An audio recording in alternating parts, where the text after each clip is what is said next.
Bom dia, pessoal.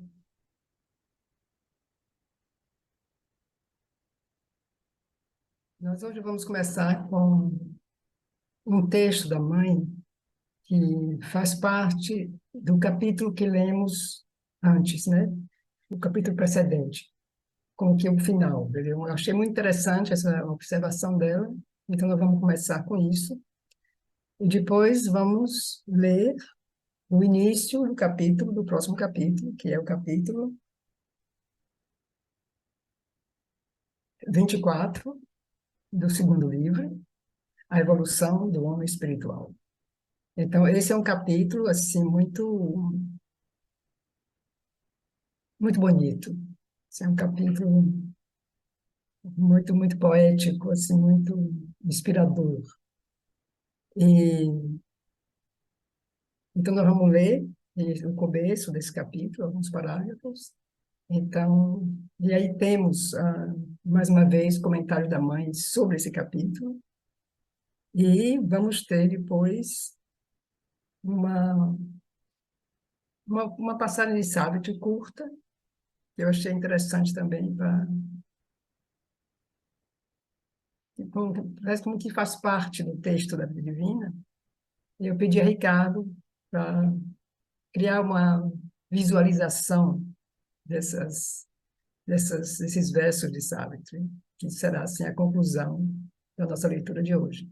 Então, nós vamos começar com uma primeira leitura desse texto da mãe, e aí depois vamos ler o texto da Bíblia Divina.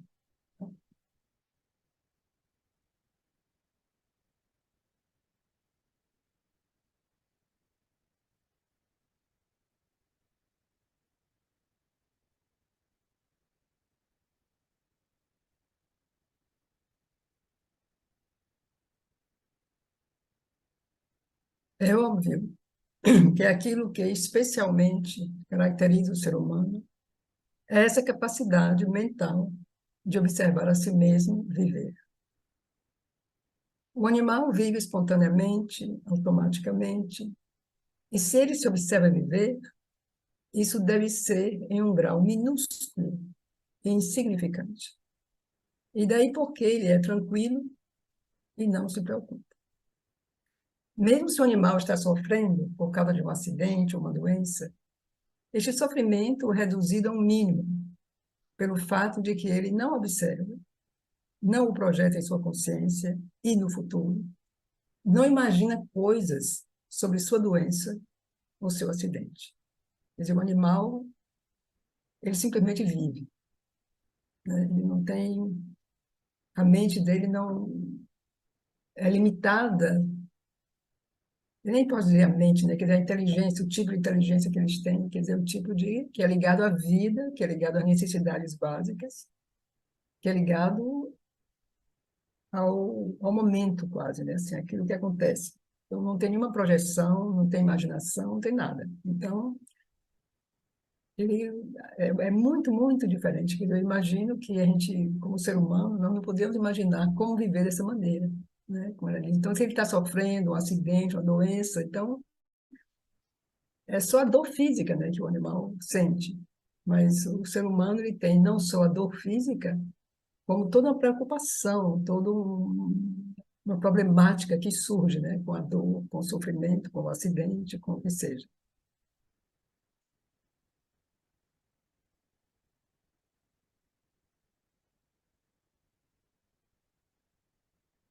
Com o ser humano, começou essa preocupação perpétua sobre o que vai acontecer. E esta preocupação é a principal, se não a única, causa de seu tormento. Com essa consciência objetivadora, começou a ansiedade, as imaginações penosas, preocupação, tormento, antecipação de catástrofes futuras, com o resultado que a maioria dos seres humanos, e não os menos conscientes, os mais conscientes, vivem em tormento perpétuo. Ele é demasiado consciente para ser indiferente, ele não é consciente o bastante para saber o que vai acontecer. Verdadeiramente pode ser dito sem medo de errar que de todas as criaturas terrestres, ele, o ser humano, é o mais lamentável. Eu acho que nem tem muito o que comentar, né? Me sembra muito claro, né, o que a mãe diz. Ela diz, então, essa preocupação, né, que é a causa desse tormento. E é interessante essa coisa que ela diz, ele é demasiado consciente para ser indiferente e não é bastante consciente para saber o que vai acontecer. Então, esse é o grande dilema, né? Quer dizer, a grande angústia, né, do ser humano. Então, para ela, assim, ela diz, é o mais, de todos os seres terrestres, é o mais lamentável.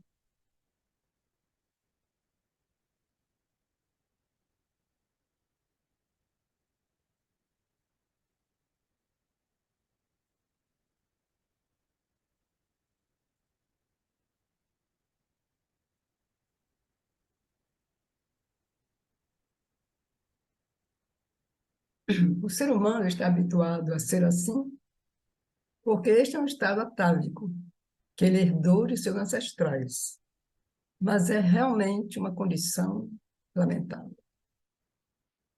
E somente com sua capacidade espiritual de elevar-se a um nível superior e de substituir a consciência animal por uma supraconsciência espiritual, somente assim é que se manifestará no ser não somente a capacidade de ver o objetivo da existência e antever a culminação do esforço, mas também a confiança.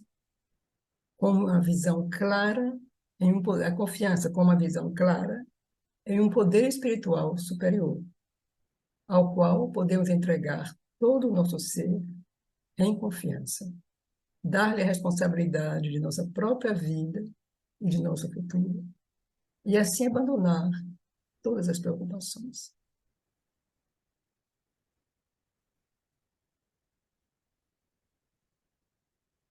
Então, o fato que é um estado atávico que ele herdou,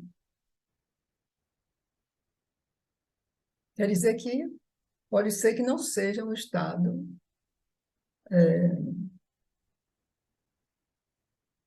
quer dizer que não precisa ser sempre assim. Quer dizer, ela diz é um estado atávico. Quer dizer, atávico quer dizer que foi uma herança, né? Uma coisa que vem de hábitos ancestrais, de crenças ancestrais. Então, talvez são essas coisas que estão assim muito no muito imbuído, né? Não só na mentalidade, mas como no físico, na consciência mais básica, né? Isso talvez que a mãe chama o mental físico, né? Esse mental bem básico, né? Então que tem esses medos, que nós todos temos isso, né? Uma coisa faz parte da natureza humana. Mas o que ela chama aqui o estado atávico, então quer dizer que um atavismo não quer dizer que é uma coisa que é parte inerente do ser humano. É uma coisa que é atávica, coisa que foi herdada, uma coisa que a gente se habituou a viver dessa maneira. Quer dizer, não é cada um de nós que se habituou, mas a humanidade, quer dizer, o ser humano, como espécie, se habituou. Isso entrou, né? Isso se incorporou na vida e, e justamente é o que faz que chega a uma condição que é lamentável, que a gente não consegue sair disso, uma coisa que cola. A gente não consegue se liberar dessa coisa que colou, né, no desenvolvimento da espécie humana. Então, ela diz que quando Simão sair disso, elevar-se a um nível superior, substituir essa consciência animal por uma supraconsciência espiritual, então aí sim se manifestará no ser não só a capacidade de ver o objetivo da existência e antever a culminação do esforço, mas a confiança. Confiança é um poder espiritual superior. Podemos lidar tudo, né? A responsabilidade da nossa vida, de nosso futuro, e abandonar todas as preocupações.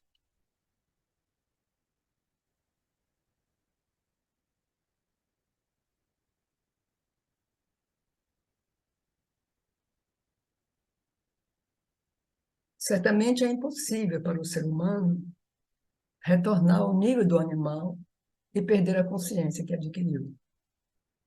Portanto, para ele é apenas um meio, uma maneira de sair dessa condição em que está, a que eu chamo lamentável, e emergir em um estado mais alto, em que a preocupação é substituída por uma entrega confiante e a certeza de uma culminação luminosa. Esta é a maneira, esta maneira é mudar a consciência. Eu não tenho outra maneira.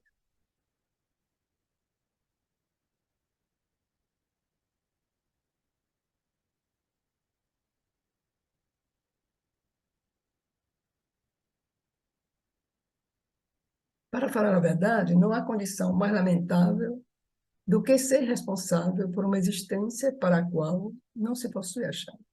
Isto é, para a qual não se possui o fio condutor que pode guiar e resolver o problema. O animal não se põe problemas, ele apenas vive.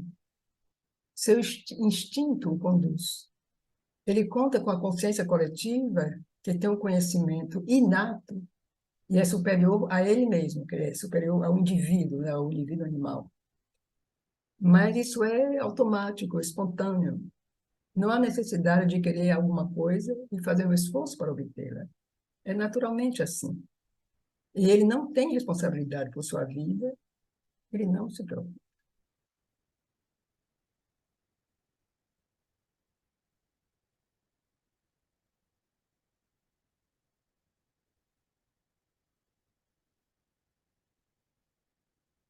Com o ser humano, nasceu o sentido de ter que depender de si mesmo. E como ele não tem o conhecimento necessário, o resultado é um tormento perpétuo.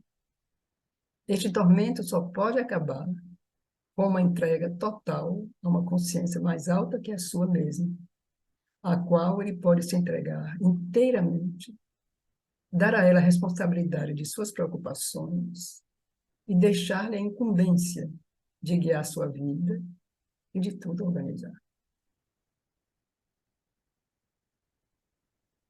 Então, quer dizer, o ser humano perdeu essa segurança coletiva, né? E que existe ainda, talvez, em algumas tribos, em algumas sociedades muito simples, né? Mas, em termos gerais, não. Quer dizer, assim, ele se tornou assim, o responsável por si mesmo. Então, ele depende de si mesmo. E aí, coitado, não tem o conhecimento necessário. Então, é um tormento perpétuo. Então, até que a gente consiga se abrir a essa consciência, a essa entrega, abdicar, digamos, de si mesmo e se deixar guiar e levar, até chegar a esse ponto, a gente vive um tormento mesmo.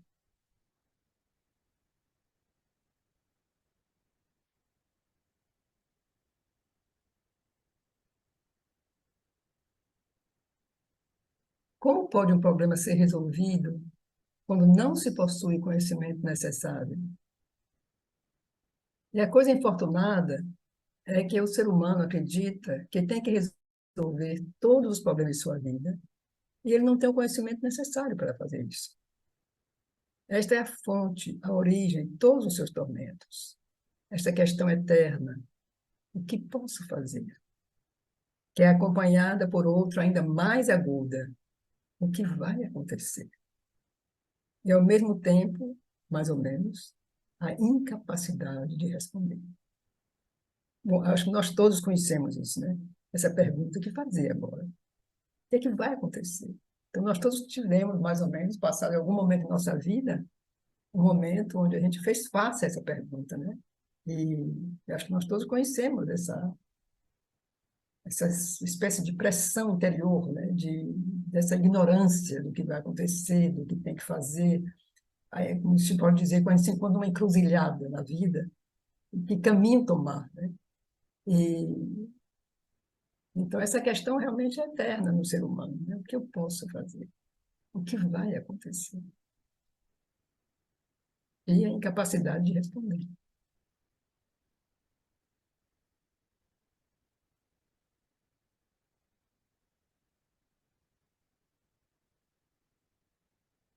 Esta é a razão pela qual todas as disciplinas espirituais começam com a necessidade da entrega de toda a responsabilidade e a confiança em um princípio mais alto. De outro modo, a paz é impossível. Se é só confiar em cada um como nós somos agora, não tem, como que não tem saída, né? Não.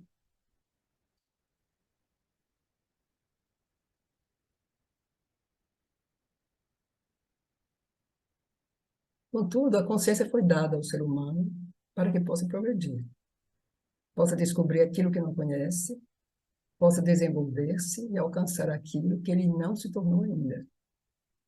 E assim pode-se dizer que é um estado mais alto do que o de uma paz imóvel e estática. É uma confiança total, bastante, para que se possa manter a vontade de progredir, de preservar o esforço para progredir, ao mesmo tempo que eliminamos desse esforço toda ansiedade, toda atenção pelos resultados e pelas consequências. Porque essa entrega da qual a mãe fala não é essa entrega passiva, né, se diria mesmo tamásica, né, como que uma maneira de dizer, não, eu não sou eu responsável, quer dizer, o divino faz tudo, então eu me deixo. Quer dizer, não é bem assim, né? Então ela diz, essa consciência foi dada ao ser humano para que ele possa progredir, para descobrir aquilo que ele não conhece, possa se desenvolver, se tornar aquilo que ele não é ainda. Então é um estado mais alto do que o de uma paz imóvel e estática. Essa paz, digamos, que não, então, no yoga se diria talvez o nirvana ou algo assim. Então não seria isso. Então é a confiança que é dinâmica, uma confiança bastante total, que é inteira, para que se possa manter a vontade de progredir, de preservar o esforço para progredir, ao mesmo tempo que eliminamos desse esforço a ansiedade, que queremos resultados, né? Até temos muita preocupação com as consequências. Quer dizer, não é isso, quer dizer, é um esforço progressivo, um esforço, diria assim, calmo, né? E como que não está preocupado com o resultado, porque o resultado, isso não nos pertence, mas é um esforço do progresso, pelo progresso, do progresso, e em direção a essa confiança, em direção a essa coisa mais alta, e a confiança de que vai acontecer e que nós vamos chegar lá.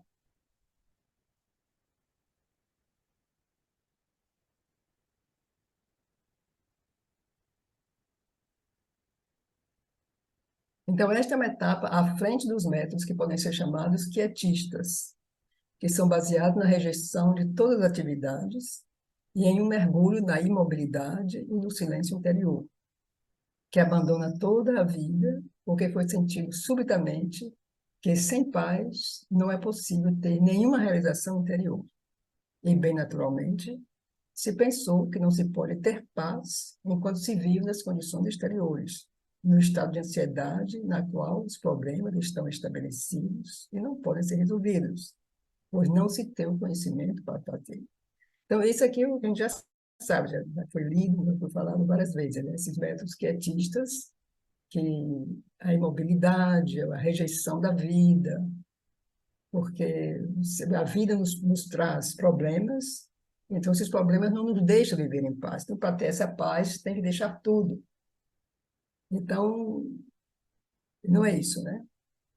Não é isso. A gente já sabe, já falamos disso várias vezes, e isso é uma coisa que é uma parte assim integral, como se fosse uma parte assim fundamental, né, do yoga integral.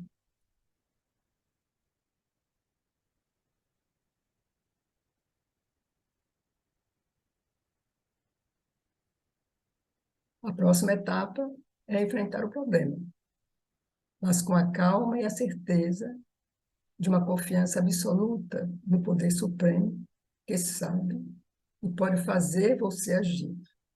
E então, em vez de abandonar a ação, pode-se agir em uma paz superior que é forte e dinâmica. Isto é o que pode ser chamado de um novo aspecto da intervenção divina na vida.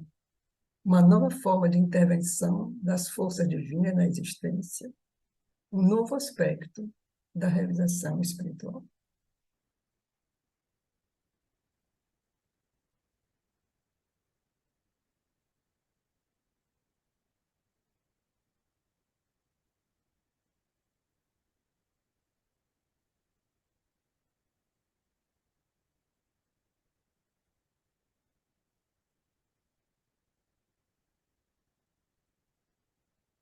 Então, nós vamos abrir nosso livro na página 758.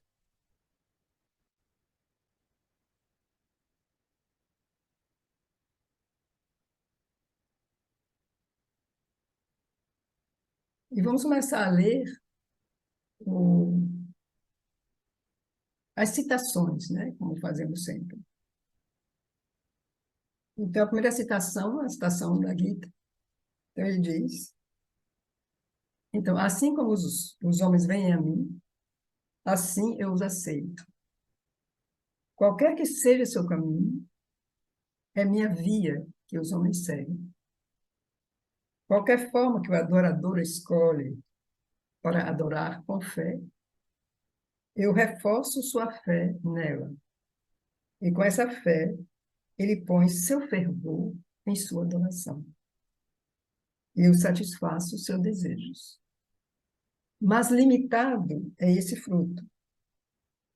Aqueles cujos sacrifícios são para os deuses, para os espíritos elementais, alcançam os deuses, alcançam os espíritos. Mas aqueles que oferecem a mim seu sacrifício, é a mim que eles vêm. Então, aqui nós temos uma coisa assim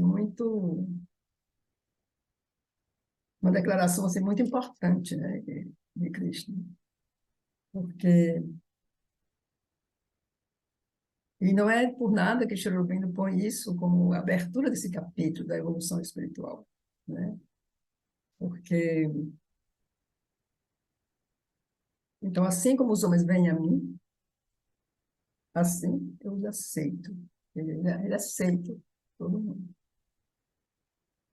E, mas dependendo do nível que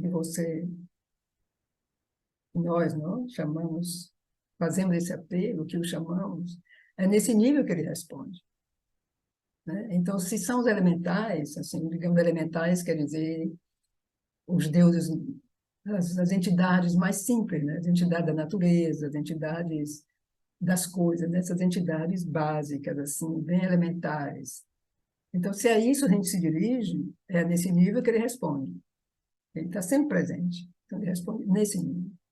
Se é o nível, assim, digamos, dos deuses, quer dizer, os deuses, assim, ou os santos, ou nesse nível que é mais um vital, assim, mais superior, né? Mas que é sempre no nível, assim, vital, religioso e tal. É nesse nível que ele responde, né? Então, é isso que ele diz, quer dizer, se é no nível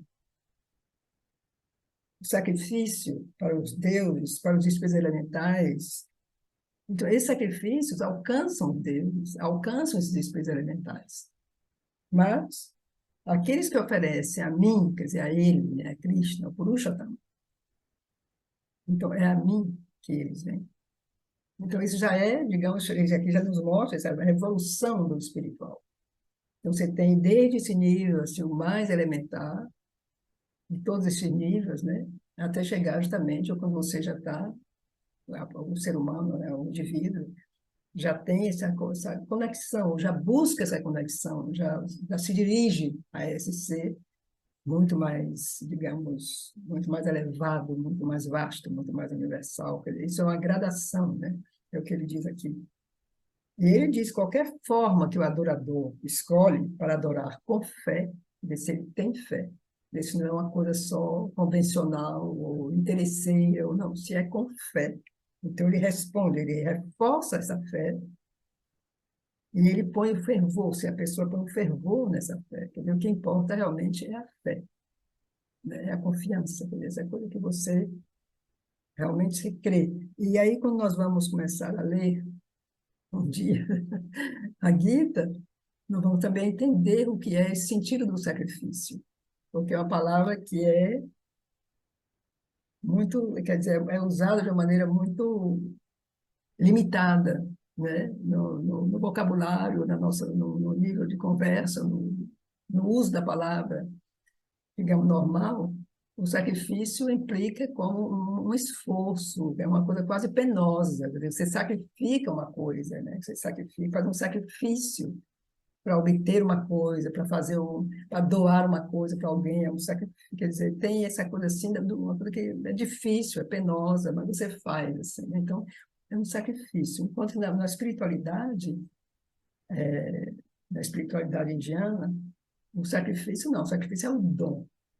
Quer dizer, a vida inteira é um sacrifício, porque a vida inteira é um dom de si. Quer dizer, essa vida que se oferece, digamos, no ritual supremo, né, da existência, no campo da existência. Então, isso é o sacrifício. Não tem nada de penoso, não tem nada de doloroso, não tem nada de... Ao contrário, quer dizer, a vida inteira deve ser esse sacrifício.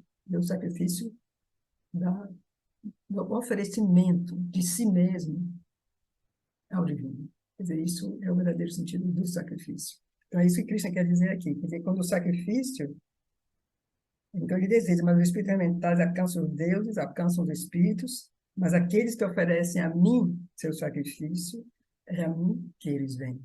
É claro que o sacrifício, nesse sentido, tinha também o simbolismo, né? Que ele tinha os rituais, que isso faz parte como que do simbolismo do sacrifício. Mas a conotação da palavra é completamente diferente.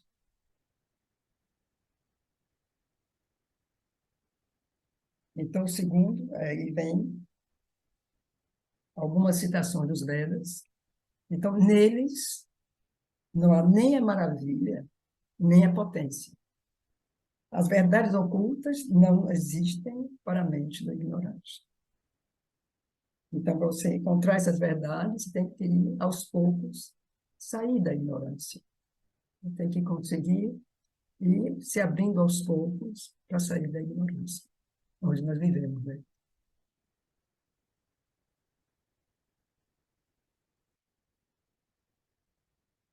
E como um vidente que realiza as verdades ocultas, e o conhecimento assim descoberto, ele dá nascimento aos 7 artesãos do céu.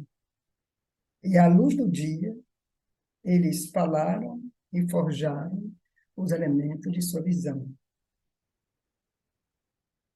Então, essa citação, eu não vou dizer nada, porque ela é muito enigmática. Então, eu tenho receio de dizer alguma incoerência, dizer alguma coisa, alguma bobagem. Então, cada um de vocês receba como entenderem. Eu não quero falar desse, não. Então, vou passar para o próximo. Então, a sabedoria do vidente, palavras secretas que revelam seu significado àquele que vê. Então, isso também é bem claro, isso aqui, né? A sabedoria daqueles que veem são palavras secretas que revelam seu significado àqueles que veem. Então, isso faz parte dessa época, né? Faz parte desse conhecimento védico, faz parte de como era visto, né, o conhecimento naquela época.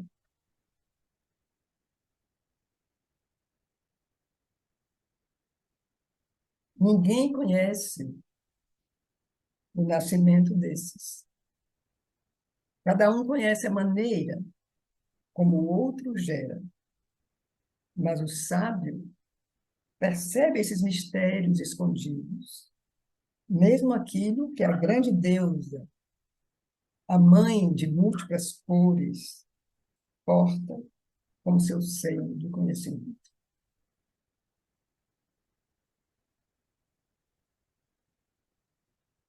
Então, aqui é muito enigmático também, mas dá para a gente perceber que o sábio percebe os mistérios escondidos. Então, assim, isso está claro. Então, mesmo aquilo que a grande deusa, a mãe de múltiplas cores, porta como seu seio de conhecimento.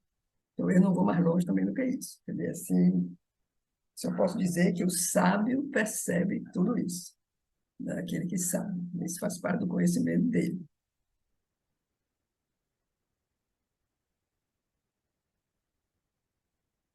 Então, assegurado do significado do mais alto conhecimento espiritual, purificado em seu ser. Então, aqui já é a linguagem do Upanishad. Então, assim, é menos enigmático, né? Então, aqueles que já têm o conhecimento, né? Então, eles são assegurados do significado do mais alto conhecimento espiritual. Então, isso aqui já é essa evolução, já é o ser que já está purificado em seu ser e que tem o mais alto conhecimento espiritual. Isso já é essa evolução já aconteceu nesse ser, ele já chegou a esse nível.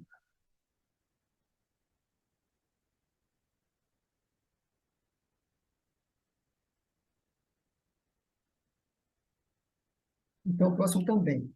Ele luta usando estes meios e possui o conhecimento.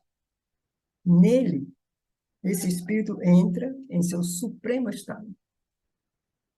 Satisfeito no conhecimento, tendo construído o seu ser espiritual, os sábios, em união com o self espiritual, alcançam o onipresente em todo lugar e entram no todo. Então, isso é muito bonito, né? Como satisfeito no conhecimento, tendo construído o seu ser espiritual, os sábios, em união com o self espiritual, alcançam o onipresente em todo lugar e entram no todo. Então, isso de alcançar o onipresente em todo lugar, isso é, assim, é a base do que o Sri Aurobindo nos diz aqui na vida divina, quer dizer, o existente, né, em todo lugar. A existência única. Então, esse onipresente em todo lugar. Então, esses seres entram no todo. Eles têm conhecimento do todo, eles estão, digamos, eles são possuídos e possuem, né, esse conhecimento do todo.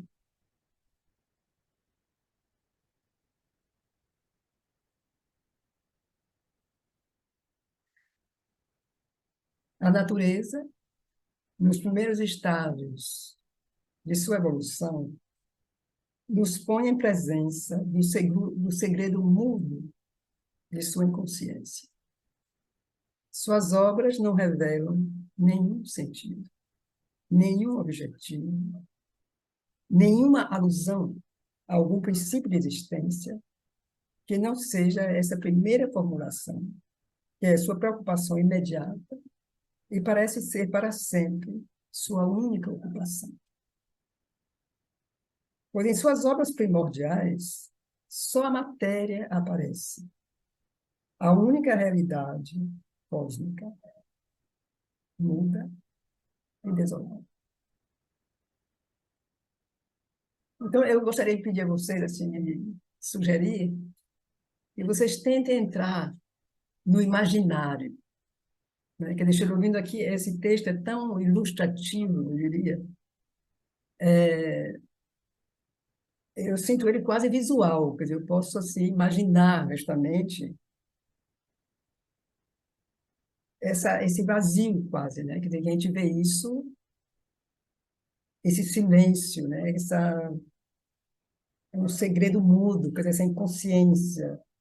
Não revela nenhum sentido, nenhum objetivo que está acontecendo, nenhuma alusão a algum princípio de existência que não seja essa primeira formulação, que é sua preocupação imediata e parece ser para sempre sua única ocupação, da natureza. Pois em suas obras primordiais, só a matéria aparece. A única realidade cósmica, muda, desolada. Então, isso é como a primeira manifestação da natureza. Muda, desolada, desolada. Então aqui Cherubino começa, ele diz, uma testemunha da criação, quer dizer, uma entidade, um ser, que pudesse ver isso, uma testemunha da criação, se houvesse uma que fosse consciente, mas não informada, quer dizer, ela é consciente, ela é lúcida, ela pode ver as coisas, mas ela não sabe, ela não tem informação do que está acontecendo. Então, se essa testemunha da criação, se houvesse, né, teria apenas visto surgir de um vasto abismo, de uma aparente não existência, uma energia. Eu teria visto uma energia que surgiu, ocupada em criar a matéria, criar um mundo material e objetos materiais, organizando a infinidade do inconsciente, seguindo um plano de um universo sem limites.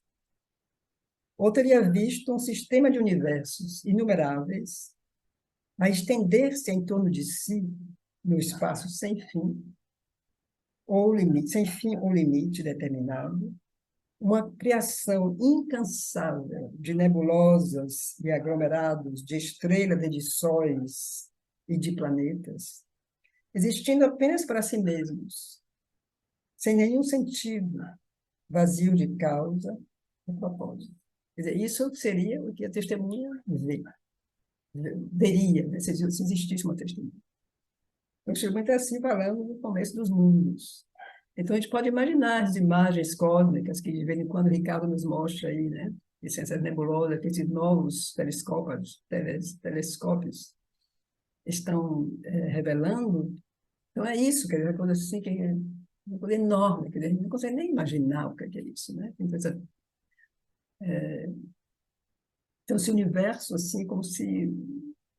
Como é que a gente pode definir isso? A gente pode dizer que isso tem uma vida, que tem uma existência por trás, que isso está se formando, quer dizer, são planos cósmicos e mais que cósmicos. A mente não consegue captar, né, o que é que é. Então, ele diz, ele continua aqui, né? Então, ele teria visto um sistema de universos inumeráveis a estender-se em torno de si no espaço sem fim, o limite determinado, uma criação incansável de nebulosas e aglomerados de estrelas e de sóis e de planetas, existindo apenas para si mesmos, sem nenhum sentido, vazios de causa ou de propósito. Então, lembre que essa testemunha que vê isso, ela é consciente, mas ela não é informada. Então, ela só vê essas coisas, mas ela não saberia o porquê, nem como, nem nada. Ela não tem informação, né? Então, isso poderia ter lhe parecido a essa testemunha um mecanismo estupendo, sem utilidade, um movimento poderoso e sem sentido, um eterno espetáculo sem espectadores, um edifício cósmico sem habitantes, pois ela não teria visto nenhum sinal de um espírito ocupando o âmago desse mundo, nenhum ser para cujo deleite isso fora criado. Então, essa testemunha teria visto só isso e talvez se perguntado, mas o que é? Que sentido que tem isso? Não teria visto, né? O que é que está por trás disso. Então, segundo essa criação, só poderia ser o produto de uma energia inconsciente ou um cinema de ilusões, teatro de sombras ou de marionetes, formas refletidas em um absoluto supraconsciente e indiferente. Então, essa testemunha não teria visto evidência alguma de uma alma, não teria visto nenhum indício de mente ou de vida nesse desdobramento incomensurável e interminável de matéria.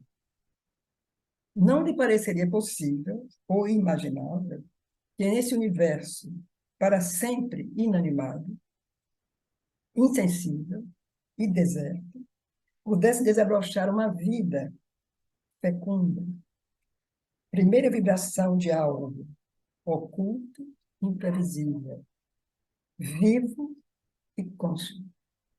Uma entidade espiritual secreta em busca de seu caminho em direção à superfície.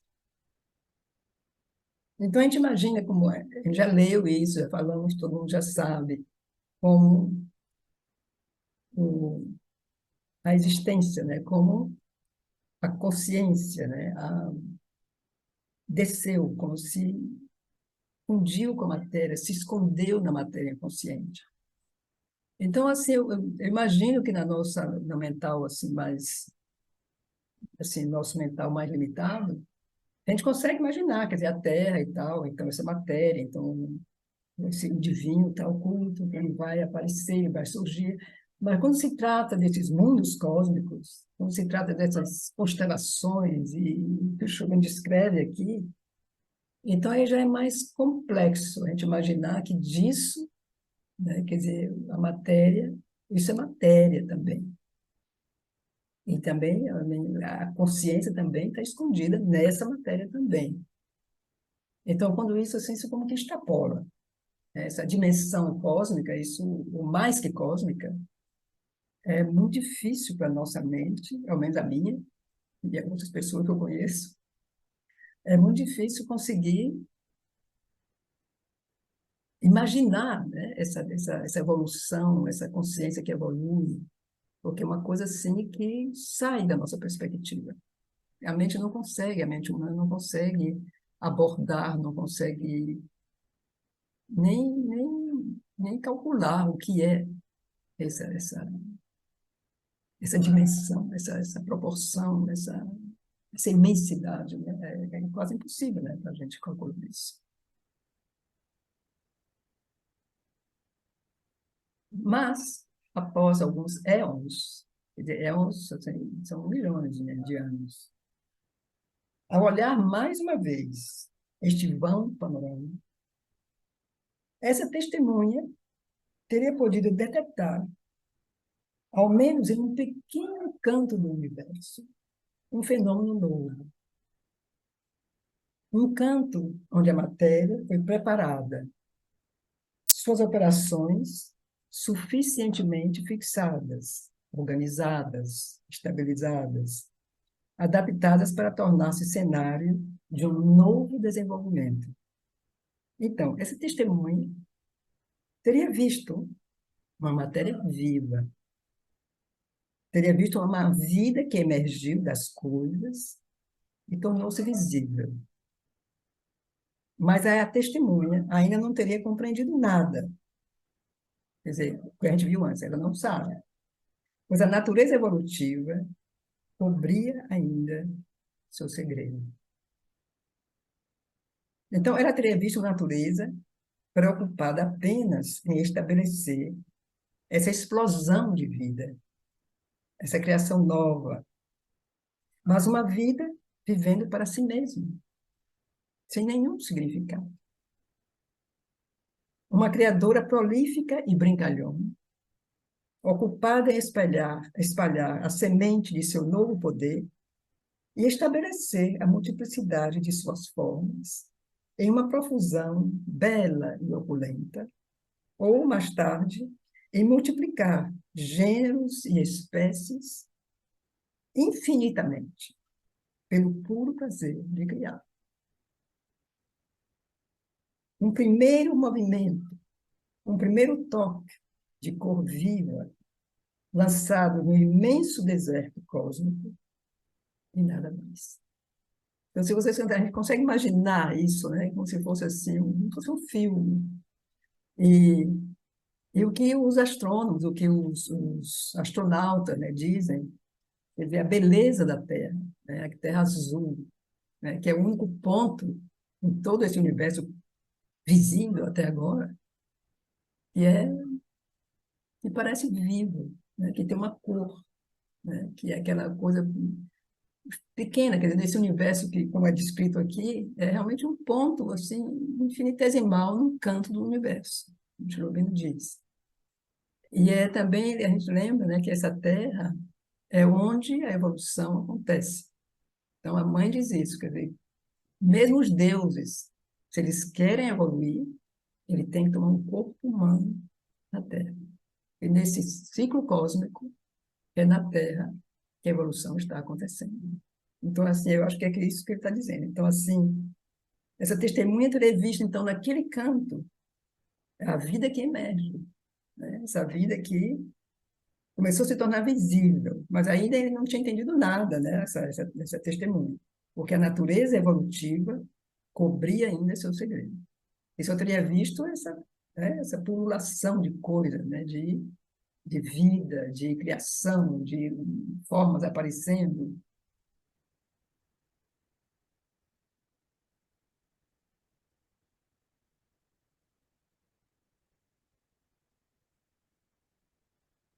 A testemunha não teria podido imaginar que uma mente pensante apareceria nessa minúscula ilha de vida, que uma consciência poderia despertar no inconsciente, uma vibração nova, maior e mais sutil, viria à superfície e revelaria de modo mais claro a presença do espírito submerso. Então, até então, essa testemunha, vendo isso tudo, não poderia imaginar. E apareceria nessa minúscula ilha, que é da nossa Terra. Poderia despertar uma consciência a partir desse inconsciente. Então, a vibração nova, maior, mais sutil, viria à superfície e revelaria de modo mais claro a presença do espírito submerso. Quer dizer, até então, essa testemunha não conseguia imaginar isso, eu não sabia disso. No início, poderia lhe parecer a essa testemunha que a vida, de algum modo, tivesse se tornado consciente de si mesma. Isso seria tudo, pois essa minguada mente recém-nascida parecia ser apenas uma serva da vida, um estratagema para ajudar a vida a viver, um mecanismo para sua manutenção, para atacar e defender-se, para ser necessidades e satisfações vitais, para liberar o instinto de viver e o impulso vital.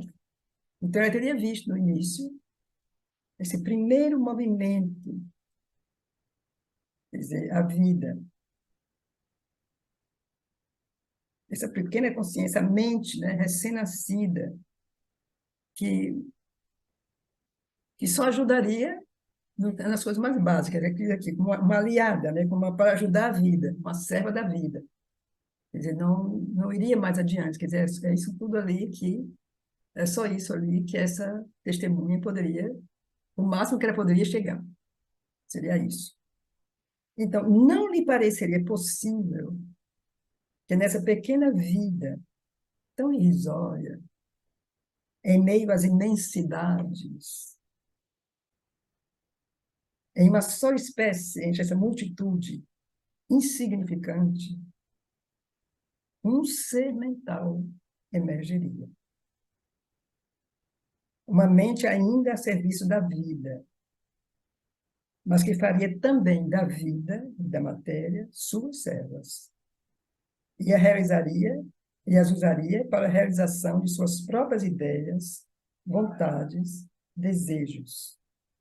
Então, um ser mental que criaria, a partir da matéria, todo tipo de utensílios, ferramentas, instrumentos para todo tipo de uso, que se serviria dela, da matéria, para erigir cidades, casas, templos, teatros, laboratórios, fábricas, talhar nela, na matéria, estátuas, esculpir catedrais monolíticas, inventaria arquitetura, escultura, pintura, poesia, centenas de profissões e de artes, descobriria as matemáticas e a física do universo e os segredos escondidos de sua estrutura, que viveria voltado para a mente e seus interesses, para o pensamento e o conhecimento, se tornaria o pensador, o filósofo e o cientista, e, como supremo desafio ao reino da matéria, lhe despertaria para a divindade escondida, tornar-se-ia o caçador do invisível, o místico, o buscador espiritual. Então, esse parágrafo é assim cobre a evolução inteira, né? E,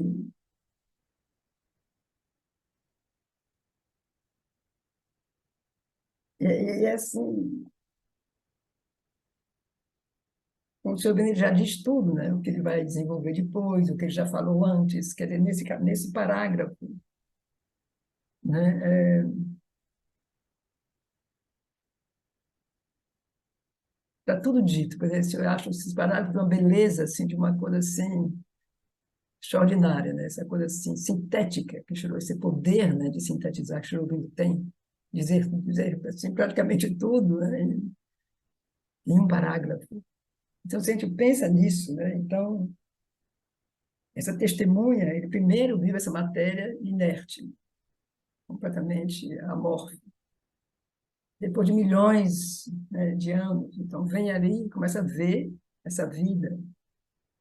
E depois vê que uma pequena mente, né, começa a aparecer assim, né? Eu já imagino que já deveria existir os primeiros seres humanos, assim, bem básicos. Ele nunca poderia imaginar que justamente que a partir disso tudo isso seria feito. Ele apareceria um ser mental que usaria essa matéria para tudo isso que ele descreve aqui. Essa viagem que nós fizemos aqui nesse parágrafo, digamos, quem sabe, Cherubim desdobra isso também de uma maneira poética, assim, extraordinária, né? Quer dizer, assim, esses elementos, né, da formação, né, da consciência, da expansão do universo, dos mundos cósmicos, né? Como Cherubim descreve isso como uma poesia, como uma, né, assim, é indescritível, eu acho, assim, esse parágrafo. E o seguinte também.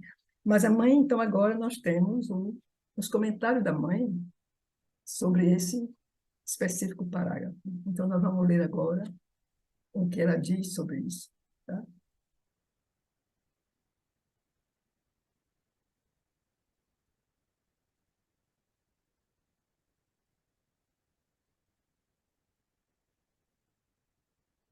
Então, começa com uma pergunta. Eu não entendo essa sentença, doce mãe.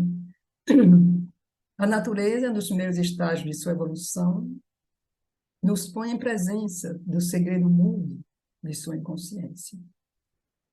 O que é esse segredo, meu senhor? A intenção da natureza é o que o Cherubino disse desde o começo, que é escondida nas profundezas, no cerne da matéria, há a presença divina. E que toda a evolução terrestre é feita para preparar o retorno da criação à sua origem, a essa presença divina que está no centro de todas as coisas. Esta é a intenção da natureza. Então, toda a evolução terrestre é feita para preparar o retorno da criação à sua origem, a esta presença que está no centro de todas as coisas. Então, esta é a intenção da natureza.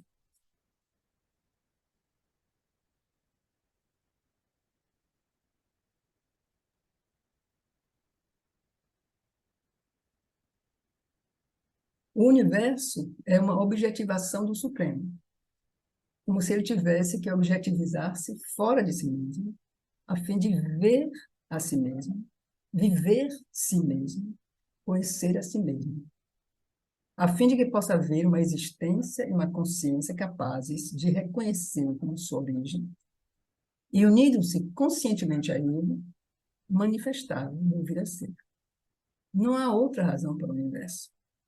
A Terra é uma espécie de cristalização simbólica da vida universal, uma redução, uma concentração, para que o trabalho da evolução seja mais fácil para ser feito no seguinte. Então, isso responde muito assim, a essas perguntas às vezes, que a gente ouve, o que a gente às vezes nos vem, né? Por quê, né? Por que que esse divino criou o mundo, né? Para fazer o quê? Como é que isso aconteceu?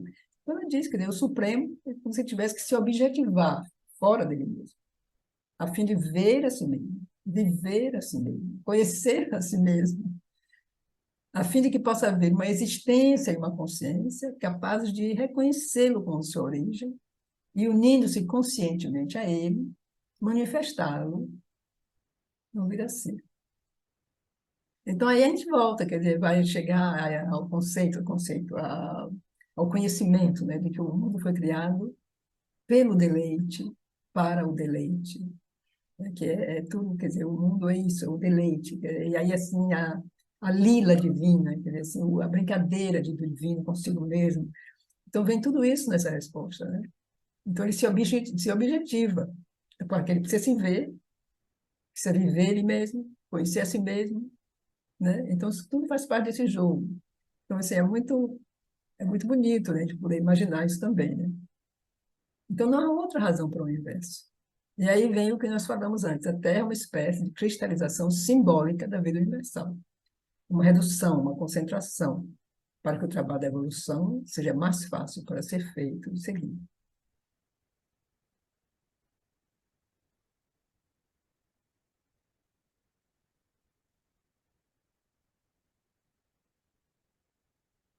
E se vemos a história da Terra, podemos entender por que o universo foi criado.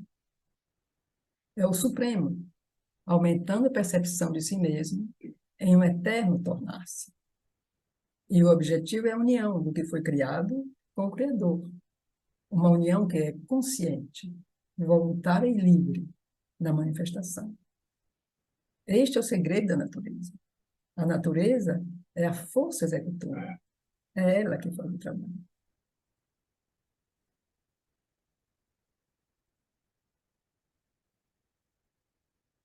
Então, isso também implica, né, esse conceito do Criador que a gente é muito forte no Ocidente, a gente já falou também aqui várias vezes, essa separação entre o Criador e a criatura, que não existe, quer dizer, é o Supremo, quer dizer, ele que faz tudo, ele que está em tudo, é ele mesmo que está se desenvolvendo, ele mesmo que está evoluindo, ele mesmo que está voltando, né, à origem. Então, não é duas coisas, né, não é isso. Quer dizer, é essa existência única de Cherubino, né, na vida divina, que ele vai expandindo esse conhecimento, do começo até o final. E é bonito, né, como ela diz, uma união que é consciente, voluntária e livre na manifestação.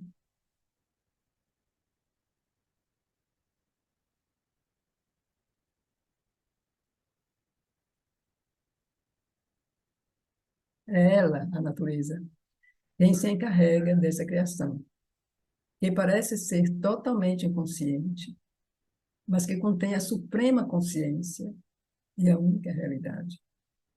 E ela trabalha para que tudo isso possa desenvolver-se, tornar-se autoconsciente e realizar-se completamente.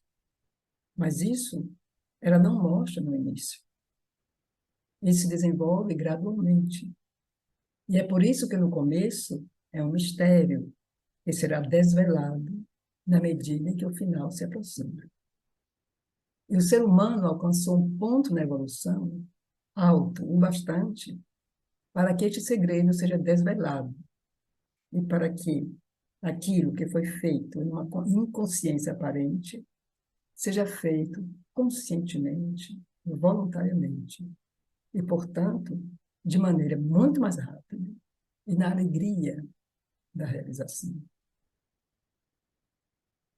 Então, gente, assim, é muito forte isso aqui, né? O ser humano alcançou um ponto na evolução, é o ponto onde nós estamos, para que esse segredo possa ser desvelado, para que aquilo que foi feito em uma consciência aparente seja agora feito consciente. Ele queria falar da evolução, né? Quer dizer, alcançou um ponto na evolução, porque a evolução até agora foi inconsciente, aparentemente.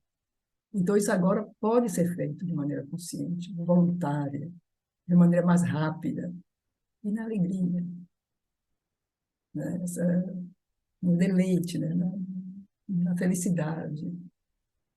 Então, nós estamos nesse ponto. Então, tudo parece o contrário disso. Quando a gente olha onde nós estamos, esse nosso pobre planeta, essa pobre humanidade, tudo parece o contrário disso, né?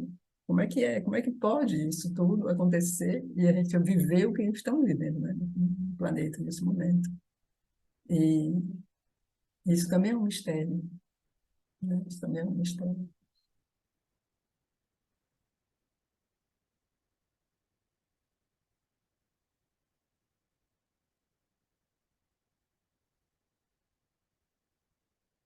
Então, no ser humano, podemos ver já que a realidade espiritual está sendo desenvolvida e que vai se expressar de maneira total e livre. Outrora, no animal e na planta, era, era necessário ter uma visão muito clara para ver isso. Mas o próprio ser humano é consciente dessa realidade espiritual, ao menos na parte superior de sua existência humana. Ele está começando a saber o que a origem suprema quer dele e está colaborando para cumprir isto. A natureza quer que a criação se torne consciente de ser o próprio Criador em uma objetivação. Quer dizer, não há diferença entre o Criador e a criação. E o objetivo é uma união consciente e realizada. Este é o segredo da natureza.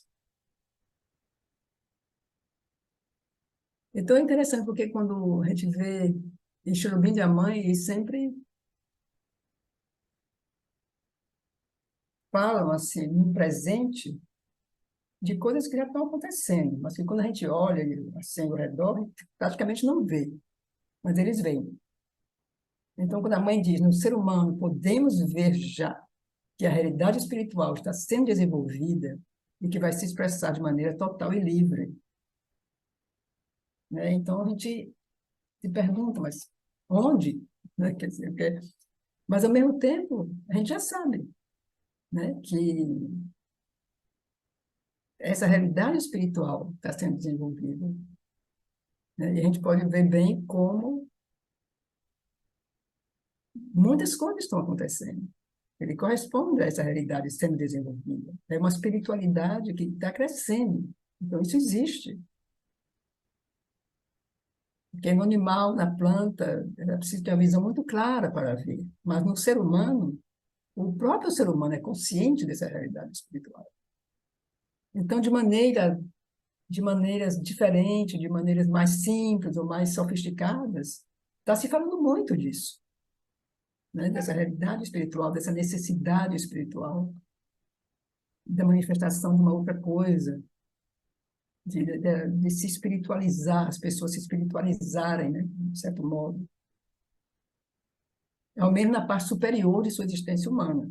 Quer dizer, isso é sempre, digamos, um ciclo de seres humanos de um certo tipo. Mas então ele está começando a saber o que a origem suprema quer dele. Ele está colaborando.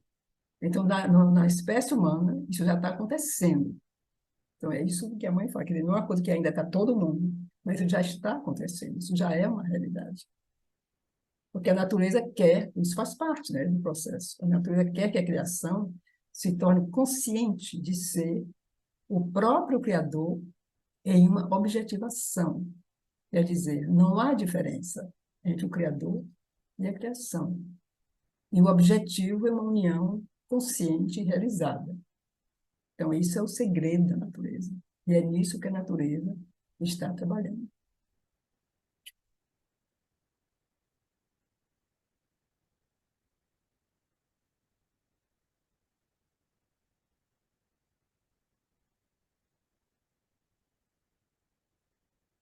Mãe, aqui Chirurubim escreve o segredo mudo de sua inconsciência. Por que sua inconsciência? A mãe pergunta, inconsciência de quem?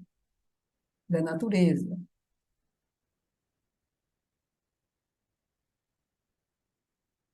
Então a mãe diz, não, a natureza não é inconsciente, mas tem a aparência de um estado de inconsciência.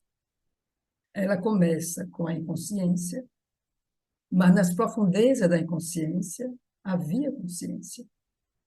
E essa consciência está se desenvolvendo gradualmente.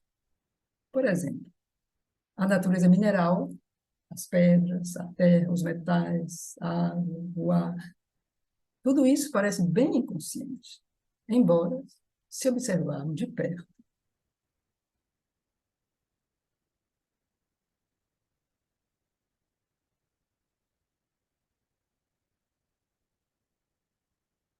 então aqui tem uma nota.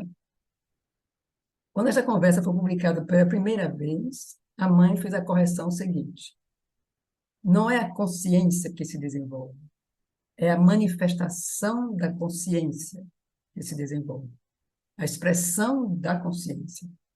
Então, ela se expressa cada vez mais. Eu acho que dá para entender, né? Quer dizer, a consciência, ela é a consciência, né? Mas quando ela se manifesta, então, assim, a evolução não é da consciência, mas é da manifestação dela, ela se manifesta gradualmente.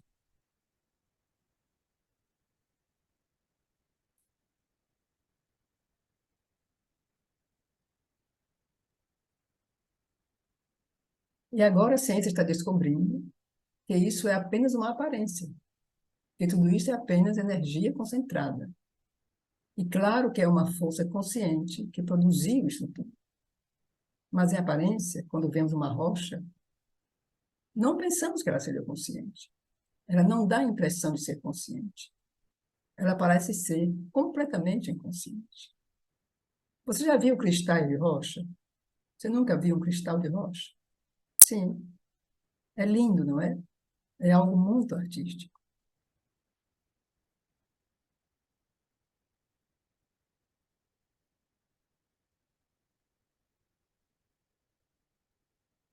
E os movimentos do mar, os movimentos do ar, do vento, não podemos nos impedir de sentir que por trás há uma consciência, ou mesmo muitas consciências em ação.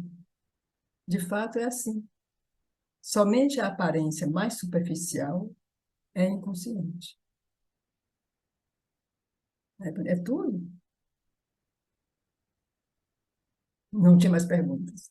Na verdade, em cada ser, todo o processo da evolução está reproduzido, como se, em uma velocidade estonteante, revíssemos tudo o que foi feito.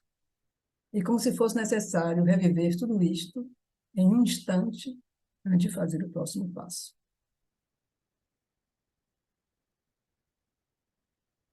Isso é sempre dito, né? Para no ser humano está tudo, nós temos tudo, né? Os minerais, né? Assim, os animais, os vegetais, tem tudo na nossa evolução. A gente carrega isso tudo porque viemos disso, né? Nessa evolução. Então, tudo está aí.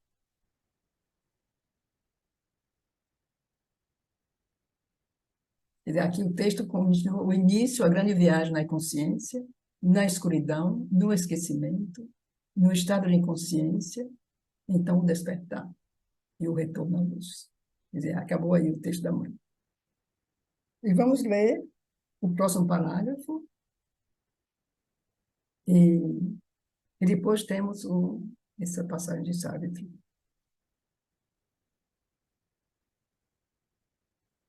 Então, se a gente, vamos só para lembrar, como nós concluímos aquele parágrafo, então, aquela testemunha, se tivesse voltado, Cherubino continua na página 760, página 760. Então, ele continua. Porém, se depois de muitas eras ou ciclos, a testemunha tivesse olhado mais uma vez e visto este milagre em pleno processo, mesmo assim, talvez obscurecida por sua experiência inicial, a testemunha, em que para ela a matéria era a única realidade do universo, talvez ela ainda não entendesse. Ainda lhe pareceria impossível que o espírito escondido pudesse emergir completamente em toda a sua consciência e fazer da Terra uma habitação para aquele que se conhece e conhece o mundo, governa e possui a natureza. Impossível, diria ela, a testemunha. Tudo o que aconteceu é tão pouca coisa. Um pequeno borbulhamento da substância cinzenta e sensitiva do cérebro, uma estranha anomalia em um fragmento de matéria inanimada que se move em um minúsculo ponto no universo. Então, até agora, essa testemunha ainda não tem entendido, ela ainda não Ela olhou de novo, mas ela ainda não entendeu. Então, ela disse para ele, impossível. Não é possível que o espírito possa ter surgido em toda a sua consciência. E como fazer da Terra uma habitação para aquele que se conhece o mundo, governa e possui a natureza? Como é possível? Impossível, diria ela, testemunha. É tão pouco, é tão pequeno, um pequeno borbulhamento de substância cinzenta e sensitiva do cérebro, uma estranha anomalia em um fragmento de matéria inanimada. Esse matéria inanimada é um fragmento de matéria inanimada que se move, que seríamos assim os seres humanos, esse fragmento de matéria inanimada que se move em um minúsculo ponto do universo. Então, é impossível que isso aconteça. Mas, ao contrário, uma nova testemunha que aparecesse no final da história, informada, porque até agora a testemunha não tinha nenhuma informação, não sabia nada. Ela só observava as coisas. Mas essa testemunha agora, informada dos desenvolvimentos passados, mas não perturbada pelos reveses iniciais, poderia exclamar: ah, esse era então o milagre previsto, o último, após tantos outros. Quer dizer, essa testemunha esclarecida, para ela, tudo isso era um milagre. O espírito que estava submerso na inconsciência liberou-se e agora habita, sem véus, na forma das coisas, revelado. Ele havia criado para a sua morada e como cenário para a sua existência, para a sua emergência. Porém, de fato, uma testemunha mais consciente poderia ter descoberto a pista desde o início da manifestação. Não ia esperar tanto, desde o início. E mesmo em cada passo do processo, pois a cada etapa, o segredo mudo da natureza, embora ainda presente, né, o segredo ainda presente, mas o segredo diminui. Uma indicação para o próximo passo é dada. Uma preparação cujo significado é mais evidente, torna-se visível. Já são visíveis, no que parece ser inconsciente na vida, os sinais de uma sensibilidade que vem à superfície. Na vida que se move e respira, a emergência de uma mente sensível é evidente. E a preparação da mente pensante não é de todo velada. Quando essa mente se desenvolve, aparecem desde os primeiros estágios os esforços rudimentares e depois as buscas mais desenvolvidas de uma consciência espiritual. Assim como a vida da planta contém em si a obscura possibilidade do animal consciente, assim como a mente animal está ativa com as noções de sentimento e percepção e rudimento de concepção, que são a primeira base para o homem, o pensador. Do mesmo modo, o homem, o ser mental, é sublimado pelo empenho da natureza evolutiva, que busca desenvolver nele o homem espiritual, o ser plenamente consciente, o homem que transcende seu primeiro self material e descobre seu verdadeiro self e sua natureza superior.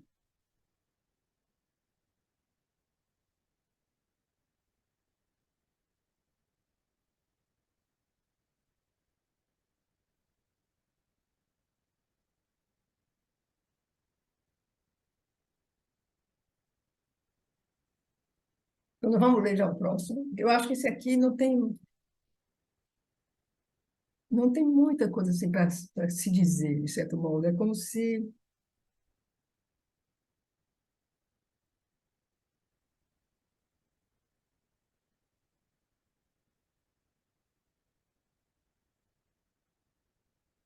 Primeiro ele falou da primeira testemunha que não entendeu, quer dizer, via e não entendia o que estava acontecendo, ela não tinha informações.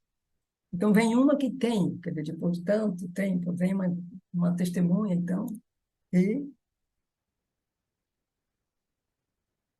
ela vê, então ela entende. Quer dizer, ela foi informada de tudo que passou até então. E ela não foi perturbada pelas dificuldades, por tudo. Ela viu a transição, né, essa testemunha. Então, aí ela diz, ela exclama, oh, então esse é o milagre previsto, o último, após tantos outros. Quer dizer, já houve uma série de milagres. Então, esse é o último. Então, qual seria esse último? O espírito que estava submerso na inconsciência liberou-se e agora habita sem véus na forma das coisas que, quando ele estava velado, havia criado para a sua morada e como cenário para a sua emergência. Quer dizer, o Espírito criou isso tudo. Velado, enquanto ele estava velado, ele foi criando essas coisas para que ele pudesse se manifestar, né? Então, essa testemunha viu isso. Oh, ele criou isso tudo, então agora é um milagre, então ele se manifesta agora. Mas então, de fato, uma testemunha que fosse ainda mais consciente, ela poderia ter descoberto a pista, os sinais, desde o início da manifestação. E mesmo em cada momento, em cada passo do processo, pois a cada etapa, o segredo mudo da natureza, embora ainda presente, diminui. Quer dizer, o segredo fica cada vez menos secreto. É isso que ele diz aqui. Então, uma indicação do próximo passo é já dada. Uma preparação cujo significado é mais evidente e torna-se visível. Então, você vai vendo, assim, os primeiros pássaros, talvez, os primeiros mamíferos, os primeiros... Você tinha um sinal do que veio depois, que isso a gente está falando em milhões de anos, né? Milhares, milhões de anos. Então, seria evidente os sinais de passagem. Já se viu que aquele animal foi assim, mas ele já passou a ser outra coisa. Então, já teria todos os sinais visíveis e iam ficando cada vez mais visíveis. Então, já são visíveis no que parece ser inconsciente na vida, os sinais de uma sensibilidade que vem à superfície, na vida que se move e respira, a emergência de uma mente sensível é evidente. E a preparação da mente pensante não está velada, ela começa a ser descoberta, a estar descoberta. E quando essa mente se desenvolve, aparecem, desde os primeiros estágios, os esforços rudimentares e depois as buscas mais desenvolvidas de uma consciência espiritual. Então, a gente volta aqui, digamos, ao primeiro parágrafo, né, da vida divina. Quer dizer, quando o pensamento despertou, né? Quer dizer, as primeiras perguntas que o ser humano fez, que Chopin diz, essas perguntas vão ser assim, as últimas. Então, assim, é como se despertar os esforços rudimentares, os primeiros estágios, e depois as buscas mais desenvolvidas de uma consciência espiritual. Assim como a vida da planta contém em si a obscura possibilidade do animal consciente, assim como a mente animal está ativa, com moções do sentimento e a percepção e rudimentos de concepção, que são a primeira base para o homem pensador, do mesmo modo, o homem, o ser mental, é sublimado pelo empenho da energia evolutiva, que busca desenvolver nele o homem espiritual, o ser completamente consciente, aquele que transcende seu primeiro self material e descobre seu verdadeiro self e sua natureza superior.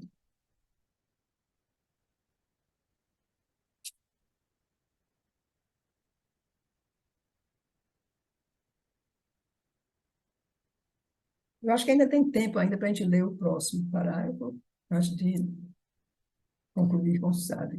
Então, vamos continuar nossa leitura, que eu acho que ela vai assim, se desdobrando, né? Essa história que ele escreveu. Ele está nos contando o que é a história da evolução, né? Então, isso vai se desdobrando. Então, nós vamos continuar agora ainda o último parágrafo, o próximo parágrafo, e aí a gente continua depois com os versos de sábado. Mas se isso deve ser aceito como a intenção da natureza, quer dizer, a intenção da natureza é desenvolver no ser humano, né, no homem, o ser plenamente consciente, que transcende a si mesmo, né? Então é isso. Se isso deve ser aceito como a intenção da natureza, surgem de imediato duas perguntas que pedem uma resposta definitiva. Primeiro, qual é a natureza exata da transição do ser mental ao ser espiritual? E obtida essa resposta, qual é o processo e o método que permitem a evolução do homem espiritual a partir do homem mental? Como cada gradação na evolução emerge não só do grau precedente, mas também, né, nele, no grau precedente, emerge não somente a partir dele, mas já está nele. Como a vida emerge da matéria, e é amplamente limitada e determinada em sua autoexpressão pelas condições materiais, como a mente emerge na vida da matéria e é de modo semelhante, limitada e determinada em sua autoexpressão pelas condições de vida e as condições materiais, pareceria então evidente que o espírito também deve emergir em uma mente encarnada na vida da matéria e ser amplamente limitado e determinado pelas condições mentais em que tem suas raízes, bem como pelas condições da vida e as condições materiais de sua existência aqui. Eu acho que isso também é claro, né? Como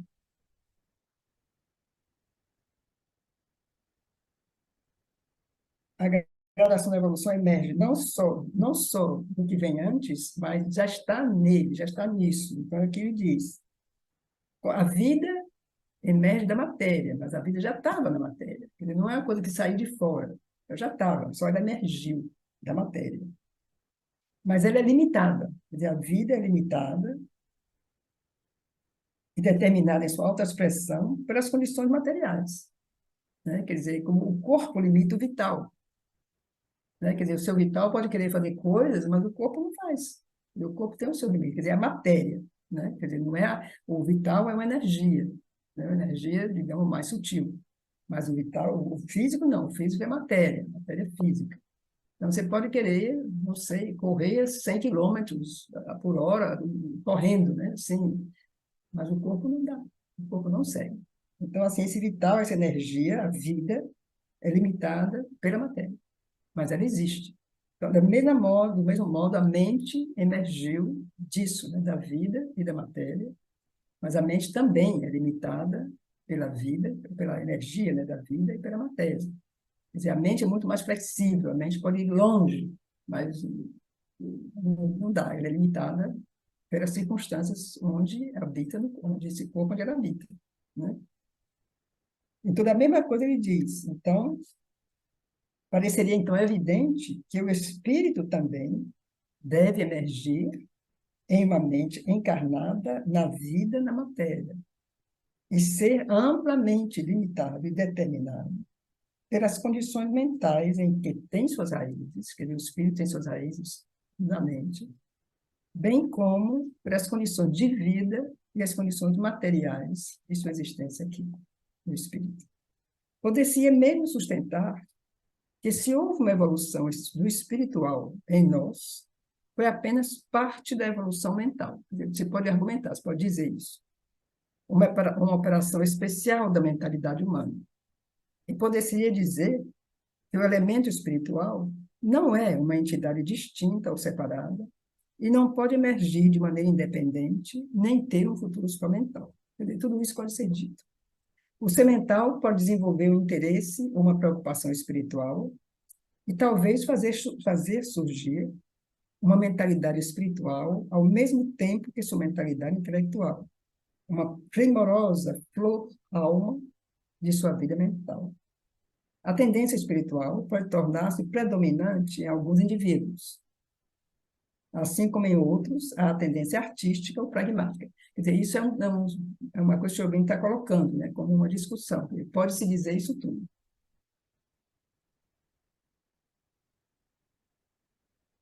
Mas afirmar que o ser espiritual toma posse e transforma a natureza mental em espiritual não corresponde a nenhuma realidade. Isso são argumentos.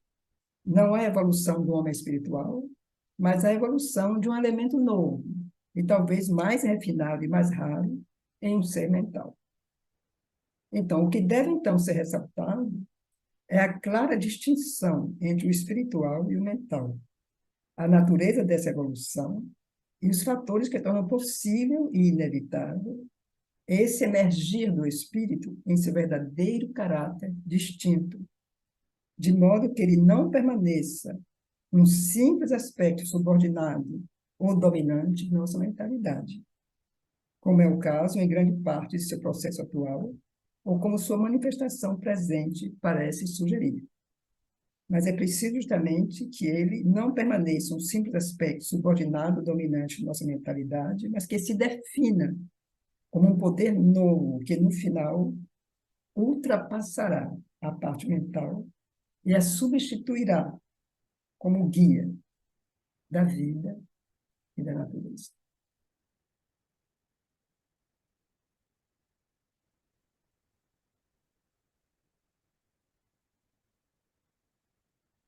Então, que, mais uma vez, o Beno insiste nisso, né? Devemos ressaltar a distinção entre o espiritual e o mental. A natureza dessa evolução, né? Do mental ao espiritual. E os fatores que tornam possível e inevitável esse energia do espírito, mas ele tem um caráter distinto. Então, ele não é um aspecto subordinado à nossa mentalidade. Mas é preciso que ele se defina como um poder novo, que no final ultrapassará a parte mental e a substituirá como guia da vida e da natureza.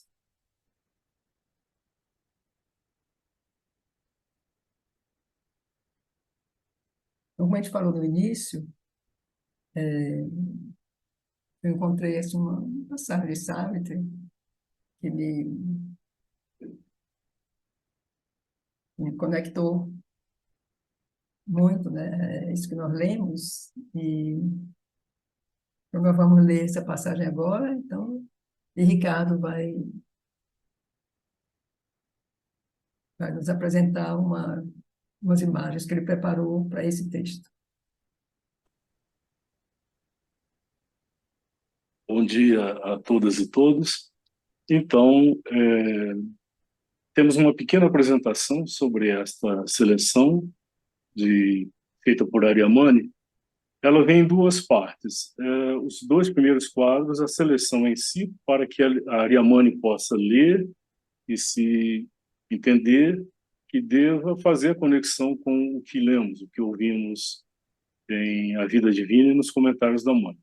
E, na sequência, vem essa mesma seleção desdobrada, associada a algumas imagens. Então, uma sequência para uma contemplação silenciosa em que os versos vão aparecer a partir das imagens.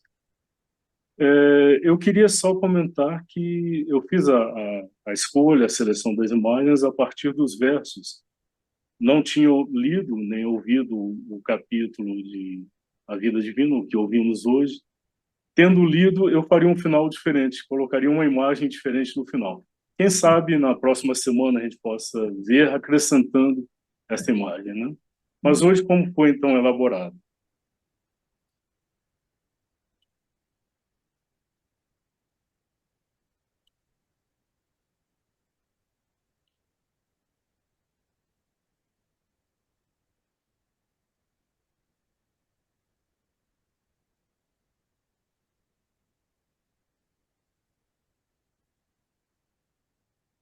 Então, começa com esse verso, assim, que é muito conhecido, né, também de Savitri. Há algumas linhas de Savitri, alguns versos assim, que são como que fazem parte, né, estão muito presentes, né, na gente, né? O pouco que se conheça assim, o Sartre, assim, o livro, há frases que, como que fazem parte da gente, né? Como a primeira frase, por exemplo, né, de Sartre, né? Era a hora em que os deuses, né, despertaram, ou umas frases assim. Então, essa aqui é uma dessas. Tudo pode ser feito se o toque de Deus está presente. Então, isso é uma dessas linhas, assim, poderosíssimas, né, assim, sabe? Então, uma esperança introduziu-se naquilo que a custo ousava ser, em meio à indiferença desolada da noite.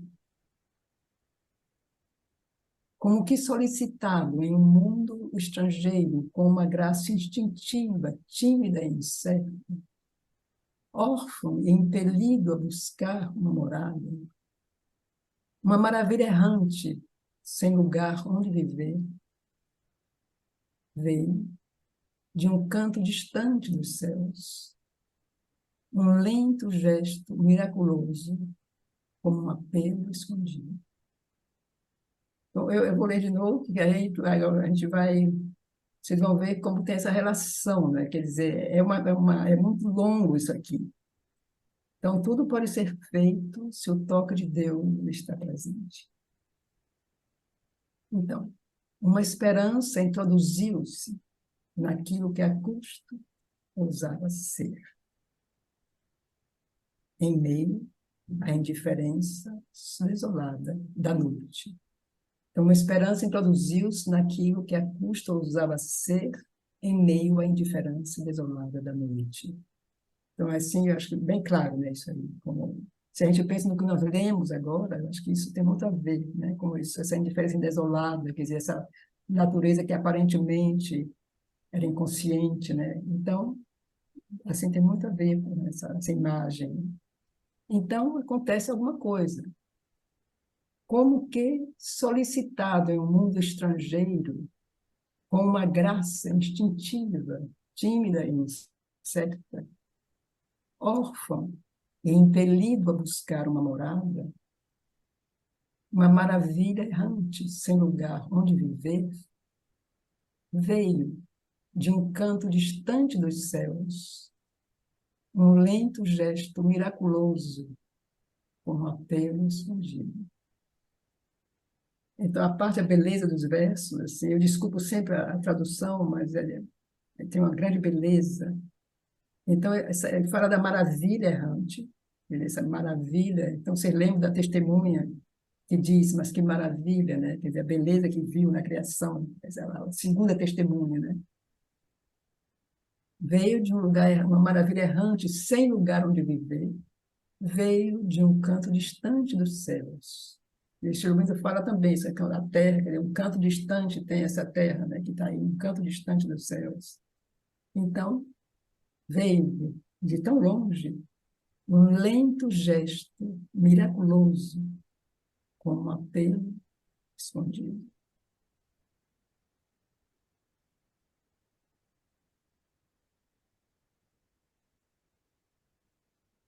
O frêmito persistente de um toque transfigurador persuadiu a negra quietude inerte.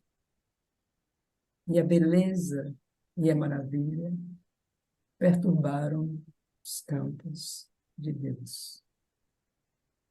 O frêmito persistente de um toque transfigurador persuadiu a negra quietude inerte.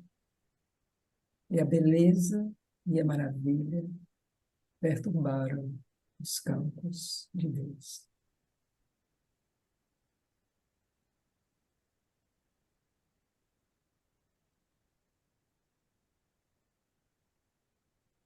Uma presença não percebida molda a argila e esqueceu. Uma presença não percebida molda a argila e esqueceu.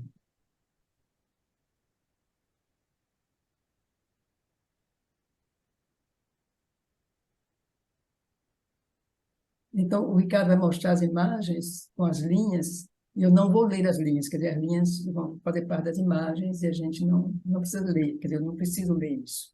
Tá?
Não sei se alguém quer fazer alguma pergunta, algum comentário, dizer alguma coisa.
Então, concluímos hoje,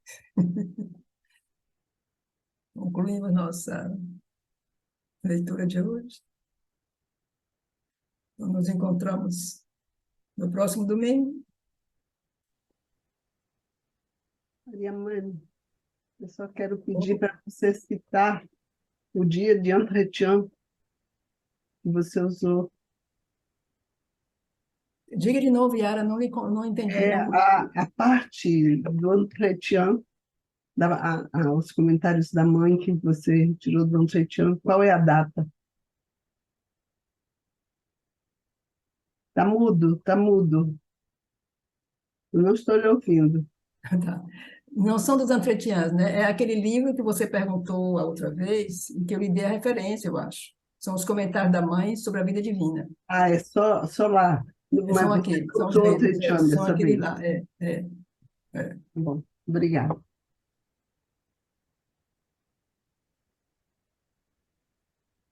Oi, só uma coisa, bom dia para todo Oi, mundo. bom dia. Tudo bem? Só para Oi. dizer uma coisa, esse último parágrafo ficou bem assim, eu não sei nem a expressão que eu vou usar. Não é incompreensível, é bem denso assim para mim, né? Eu vou ter que ler muito para tentar pescar alguma coisa assim. Realmente todo esse assunto mexe muito, né, com a gente, da evolução, né?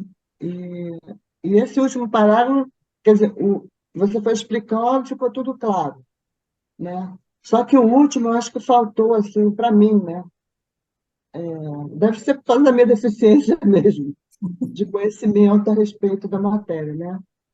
Mas ficou faltando, entendeu? Então, eu vou ter que ler e, de repente, perguntar depois no chat, né? Alguma dúvida, não sei. Bárbara, o que você pode fazer é ler os precedentes, os dois parágrafos precedentes. Você lê o primeiro, você vai ler o Bom, segundo. né? Aí você vê que tem um Tá, fio, né? Aí você vê que tem um sim, fio, e caso você não ainda tenha uma pergunta, o mês que vem a gente, a tá, gente volta, a gente tá volta a bom. isso, né? Mas faça isso. Eu acho que se você ler e acompanhar assim o que o Cherubim está querendo nos dizer, você vai entender, né? Tá. Eu achei mais difícil assim de acompanhar esse final. Tem menos imagem, né? Assim, é por isso.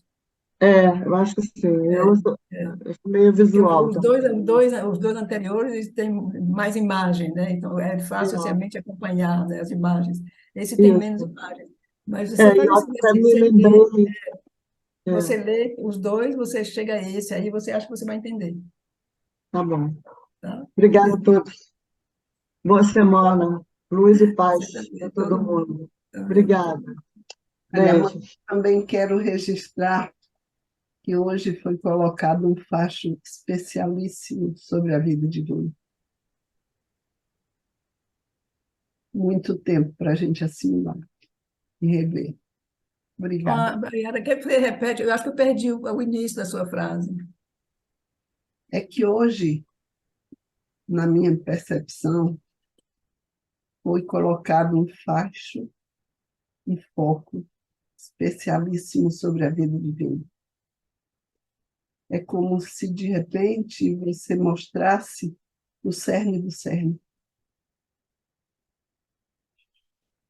Muito, muito especial. E muito desdobramento vai vir, se Deus quiser. Gratidão.